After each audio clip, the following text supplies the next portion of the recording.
Olá, tudo bem? André Massaro aqui. E hoje vamos fazer assim talvez uma pequena aula, né? Não sei se a gente pode dar esse nome para aquilo que vai ser feito aqui, sobre como começar a investir. Então, dicas, recomendações, comentários para aqueles, né, que estão começando a investir ou estão aí pensando, já tateando, dando os primeiros passos. E aí aquela coisa, por que investir dinheiro? Esse é o primeiro assunto que eu queria abordar. Eu costumo falar, né, em diversos lugares e de diversas formas, que investir dinheiro não é uma coisa natural para nós seres humanos, né? Porque investir dinheiro significa a gente sacrificar o consumo no momento presente por algo que está no futuro, né? Por um futuro melhor. Então a gente sacrifica o nosso prazer de curto prazo por algo que pode estar lá na frente, mas aí sempre vem aquela história, nossa, eu estou guardando dinheiro para daqui 5, 10 anos, não sei nem se eu vou estar vivo até lá. Na maioria das vezes a gente vai estar vivo, né? Quer dizer, então, a não ser que você seja uma pessoa muito velha, né, já no fim da sua vida, ou esteja sofrendo aí de alguma doença terminal, ou tem aí comportamentos de risco, eu presumo que você vai estar vivo ainda por bastante tempo, né?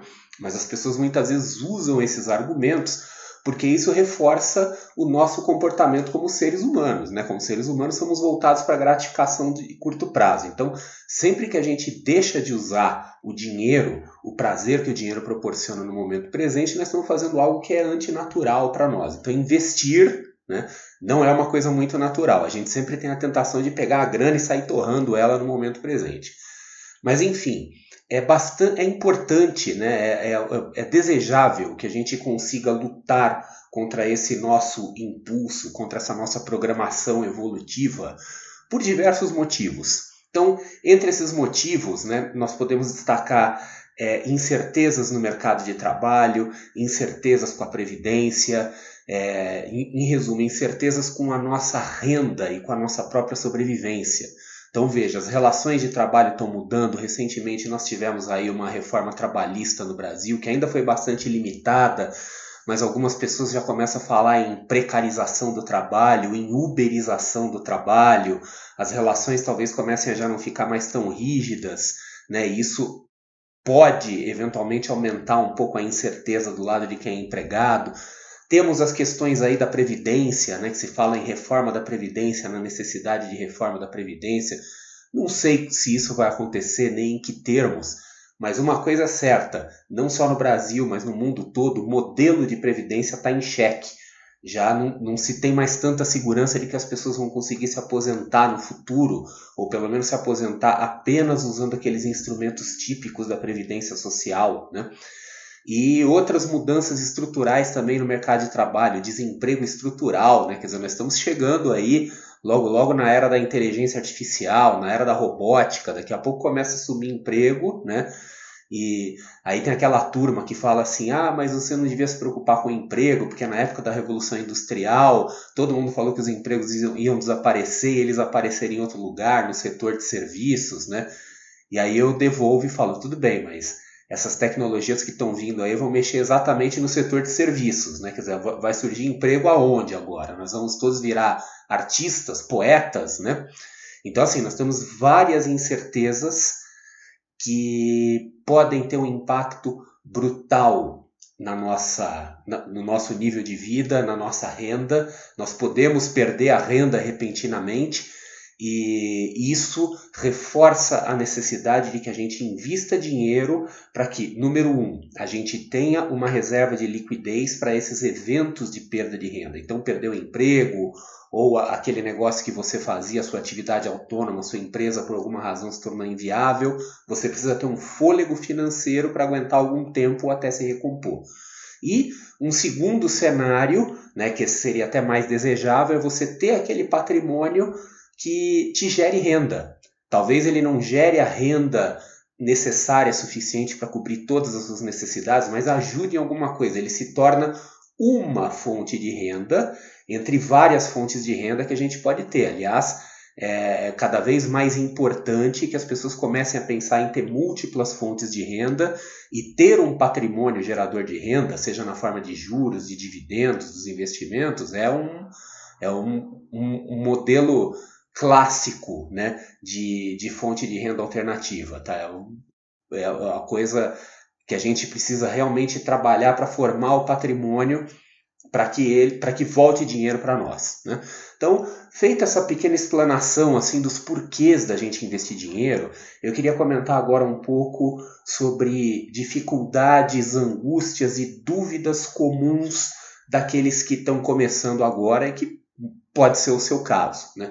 E se não for o seu caso, certamente vai ser o caso de alguém que você conhece. Então, aproveito, né, e peço para que você compartilhe esse vídeo, compartilhe essa página com outras pessoas que você acha que podem se beneficiar dessas informações. Então vamos lá, vamos começar falando assim sobre medos, receios e preconceitos sobre investimentos.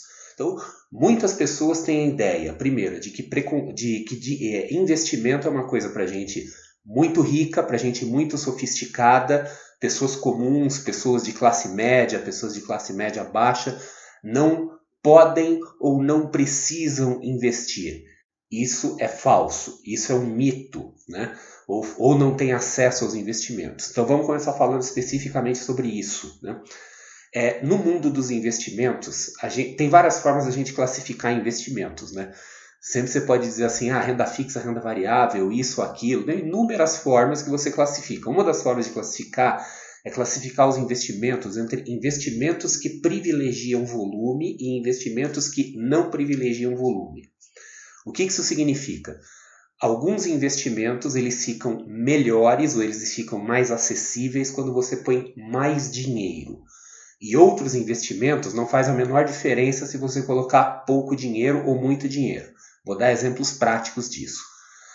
Títulos bancários, em geral, né, em especial os títulos de grandes bancos. Muitas vezes esses títulos eles pagam taxas maiores quanto maior for o volume de dinheiro que você investe. Então aí só faz sentido entrar com muita grana, né? Alguns fundos de investimento a gente só consegue investir se tiver muito dinheiro. Então esses são exemplos de investimentos que privilegiam volume. Então esses de fato ficam complicados quando você tem pouco dinheiro. Agora tem investimentos que não privilegiam volume. E talvez o maior exemplo mais conhecido deles é o Tesouro Direto. O Tesouro Direto, os títulos públicos negociados no Tesouro Direto, eles têm o mesmo retorno, a mesma rentabilidade, independentemente do valor. Então, se você investir o mínimo permitido, que é R$30 ou R$1 milhão, o seu retorno percentual vai ser o mesmo. Então, para pessoas que não estão com uma situação financeira muito, muito boa, não estão nadando em dinheiro, né, mas querem investir, é sempre interessante privilegiar aqueles investimentos que não chamam, eles não exigem volume, tá? É o mesmo retorno independentemente do valor que é investido. Outra coisa que a gente pode falar são os medos dos investidores. Muitos investidores têm medo de investir e o medo de investir está associado ao clássico medo do desconhecido, né? É a coisa da gente sair da nossa zona de conforto. Então, alguns investidores, por exemplo, têm medo de bancos, têm medo de coisas intangíveis. Então, aquela coisa assim, olha, investimento para mim só se for imóveis, porque é sólido, porque eu posso colocar a mão, porque eu posso sentir. Quer dizer, um negócio que é imaterial, que é papel, eu não gosto, né? Então as pessoas têm desconfianças, né? Aquela coisa, eu tenho medo de banco porque banco vai quebrar, eu tenho medo de título do governo porque o governo vai dar calote, eu tenho medo da Bolsa de Valores porque a Bolsa de Valores é um antro de pessoas maldosas, gananciosas, um antro de malandragem. Então tem de tudo, né? Quer dizer, são visões preconceituosas que até tem algum fundamento baseado em coisas que a gente viu no passado, né? Mas o mercado financeiro ele evolui muito e ele está constantemente evoluindo, a parte regulatória. É óbvio, já aconteceram coisas muito esquisitas no mercado financeiro, mas ele vem se aperfeiçoando. Só que tem gente, por exemplo, que ainda fala de eventos como golpes na Bolsa de Valores que ficaram famosos ou confisco de dinheiros aí em governos passados, falam disso como se tivesse acontecido na semana passada, né? E já foi há muito tempo, o contexto já não existe mais, as brechas até legais mesmo que permitiram que isso acontecesse já quase não existe mais. Então, assim, as pessoas continuam tendo muito medo, né? E que, na verdade, é um medo do desconhecido. Quer dizer, vai desde o medo da pessoa que nunca investiu e tem esse medo mesmo de, olha, não sei para onde o dinheiro vai, etc., até medos um pouco menores, vamos dizer, por exemplo, assim, de investidores que já investem em grandes bancos, mas têm medos de instituições menores, menos conhecidas, têm medo de corretora de valores, né? Então, essa é outra coisa importante, né? Os medos e receios dos investidores, tá? Aí, outra coisa, né? Então, feito essa primeira observação, que é, vamos dizer, uma questão mais psicológica nossa, mais interna nossa, né? Que investidores iniciantes precisam trabalhar. Então, assim, é importante que a gente enxergue as coisas com objetividade, que a gente tente colocar o medo sob perspectiva, que a gente tente entender um pouco para saber o que é mito, o que não é, né? E aí a gente pode começar a pensar em coisas um pouco mais práticas para efetivamente iniciar nos investimentos. E aí, duas coisas que eu queria comentar. Então, sobre objetivos e sobre perfis. Começando com objetivos. Lá no comecinho da nossa aula, né, eu já abri ela comentando assim, que investimento não é uma coisa muito natural para nós seres humanos. Tá? A nossa tendência natural é pegar a grana e torrar. Né? É isso que a gente aprendeu a fazer aí ao longo de gerações e gerações e milênios. Né? Quer dizer, nós vivemos para o momento presente, até porque a nossa expectativa de vida hoje é muito maior do que já foi no passado. A gente vivia muito pouco, nossos antepassados viviam muito pouco. Não fazia sentido para eles pensar no longo prazo.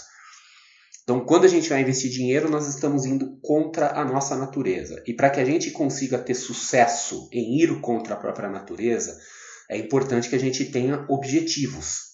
Então, a gente não deve investir dinheiro ou economizar dinheiro simplesmente por investir, por economizar, porque senão nós vamos falhar, porque é uma coisa antinatural para nós. Se você falar assim, olha, eu vou começar a investir dinheiro porque eu preciso ter grana, você vai conseguir 1 mês, 2, no terceiro você vai falhar, no quarto você vai botar um pouco menos, e aí vira aquela avacalhação que a gente já conhece, né? Porque você não consegue lutar contra a própria natureza. Para lutar contra a própria natureza, nós temos que ter um objetivo claro, definido, né? E algo que realmente seja do nosso interesse, no sentido de ser suficientemente motivador para que a gente consiga lutar contra a própria natureza. Então, alguns exemplos de objetivo. Muitas vezes são objetivos associados a consumo, a compras. Então, eu quero comprar uma casa, eu quero comprar um carro novo, eu quero viajar, eu quero estudar, sei lá, não importa. Aí é você que tem que definir o que é importante para você. Outros objetivos, né? Então, por exemplo, eu quero casar, né? Ter filhos, então preciso arrumar mais ou menos a vida financeira para que esse projeto de constituição de família seja bem sucedido. Ou eu quero me aposentar antecipadamente, eu quero me aposentar num nível bem mais alto, ou eu quero ter uma reserva financeira que me dê tranquilidade em caso de desemprego, que me dê aí 1 ano, 2 anos de fôlego, não importa. Quer dizer, o que importa é que seja o seu objetivo, quer dizer, qual é aquilo que realmente dá aquele estalo na sua cabeça, né? Que, como se diz por aí, faz o olho brilhar. Porque aquilo é o que vai te dar motivação para que você tenha força interna para sacrificar o prazer de curto prazo em nome daquilo que você busca atingir num prazo maior. Tá? Então, objetivos são muito importantes por conta disso. E a outra coisa é a questão dos perfis. Qual é o seu perfil de investidor? Quem é você como investidor? Essa é uma das lições de casa mais importantes do investidor e é uma das lições de casa mais negligenciadas. Né? Quando as pessoas vão falar de perfis de investidor, elas vão naqueles modelinhos pré-fabricados, né? Então vai lá, ó, investidor conservador, moderado, agressivo, aqueles questionários que o pessoal aplica nos bancos, que é um modelinho até que mais ou menos, né? Quer dizer, faz sentido você classificar em conservador, moderado e agressivo, mas ainda assim existem nuances, existem coisas diferentes, né? Quer dizer, não é uma coisa tipo McDonald's, assim, que você tem número 1, número 2 e número 3, e se você quiser o seu Big Mac sem molho, você vai causar um caos na cozinha ali, né? Quer dizer, existem a coisa gradual e assim, existe muito espaço para customização, existe muito espaço para que a gente possa realmente trabalhar de forma bem refinada no nosso perfil, quer dizer, saber o que a gente busca, quais são nossas expectativas, como que a gente lida com o risco, como que a gente lida com a perda. Então são coisas muito importantes da gente definir, né? A gente pode falar dos perfis básicos, tá? Então aquela coisa, nós temos o perfil conservador, que é aquele investidor que prioriza liquidez e segurança, então ele acaba abrindo mão um pouco de retorno em nome dessas outras coisas. O moderado, que ele procura ser mais ou menos equilibrado em todos os itens ali, né? Ele fica no meio do caminho. E o agressivo, que é aquele que prioriza retorno e aceita correr mais riscos. Geralmente o investidor agressivo é um investidor com mais conhecimento, com mais dinheiro também, né? Mas existem graduações disso aí, né? Quer dizer, tem muita coisa a ser refinada nisso, e a definição do perfil de investidor, muitas vezes ela é mal feita, porque a gente não faz o trabalho necessário de se conhecer realmente bem para definir qual é o perfil. Então, muitas pessoas, por exemplo, quando começam a entender um pouco de investimentos, estudar, vem aquelas coisas um pouco mais diferentes, então vem bolsa, vem renda variável, aquela coisa, se encantam, porque é realmente encantador, né? Os investimentos, assim, eles podem parecer um pouco intimidadores, o mercado financeiro ele é intimidador, mas depois que a pessoa começa a entender, é quase inevitável que se fique encantado, porque o mundo roda ao redor daquilo, né? Se você entender o mercado financeiro, praticamente você vai entender o mundo, né? Todos os negócios, as empresas, quer dizer, são relações que acontecem e que passam pelo mercado financeiro. Mas enfim, as pessoas se encantam e às vezes acabam até violentando seus próprios perfis. Então falam, vou estudar a bolsa de valores, vou estudar, sei lá, derivativos, vou estudar qualquer outra coisa, e se lança de cabeça naquilo sem fazer uma reflexão profunda, sem fazer assim um estudo de si mesmo para saber qual que é a sua tolerância ao risco, sua tolerância à perda, e muitas vezes acabam se machucando. Então é muito importante, né, que se faça uma boa análise de perfil, e eu volto a insistir, aquele questionáriozinho que aplicam nos bancos, nas corretoras, aquilo não é o suficiente, é preciso um trabalho um pouco mais profundo, tá? Até porque assim, a gente muitas vezes se engana, né? Às vezes assim, perfis agressivos são mais glamurosos, aquela coisa assim, o mundo, né, sempre priorizou aquele agressivo, né? Então você pega a capa de revista de negócios, está lá o empresário que deu as grandes tacadas, etc. Existe uma glamourização, existe uma imagem popular de que o investidor agressivo, ele é o bacana, assim, né? Quer dizer, ele é o charmoso, e o investidor conservador é aquela imagem meio enfadonha, aquela coisa. Isso já vou adiantando para vocês. Isso em grande parte é falso, tá? É outro mito que a gente precisa desfazer.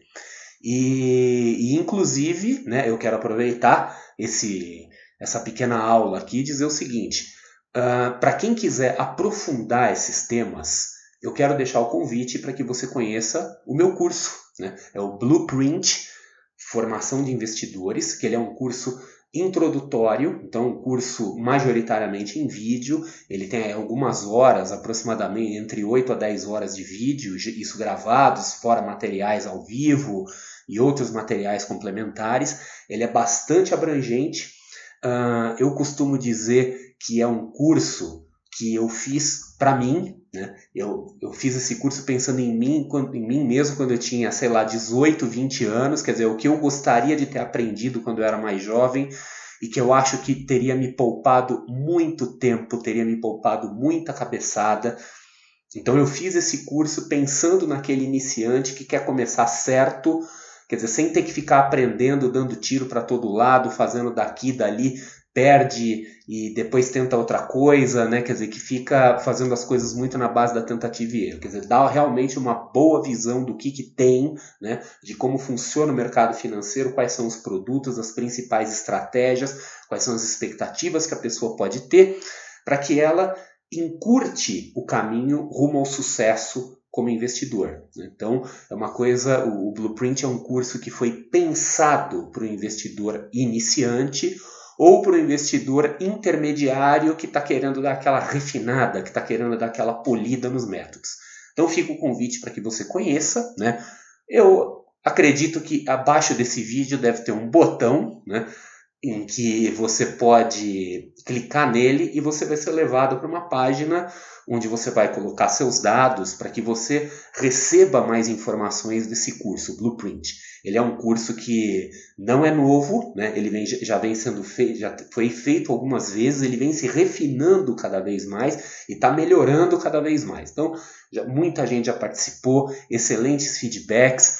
Se você está nessa situação do investidor iniciante, né? Aquele que está começando, está tateando o mercado, ainda está meio com medo, ou o investidor intermediário que sente que ainda tem lacunas na sua formação, eu acho que você vai gostar bastante. Então confere aí, tá? Blueprint, formação de investidores, meu curso voltado para o principiante que realmente quer abreviar o seu caminho rumo ao sucesso nos investimentos. Então é isso aí, né? Espero que isso aqui que eu falei, né, essas dicas, esses comentários, tenham sido úteis em alguma coisa e desejo todo sucesso para você na sua vida de investidor, que você consiga tudo aquilo que você deseja, que você atinja seus objetivos e consiga também atingir as suas expectativas. É isso aí.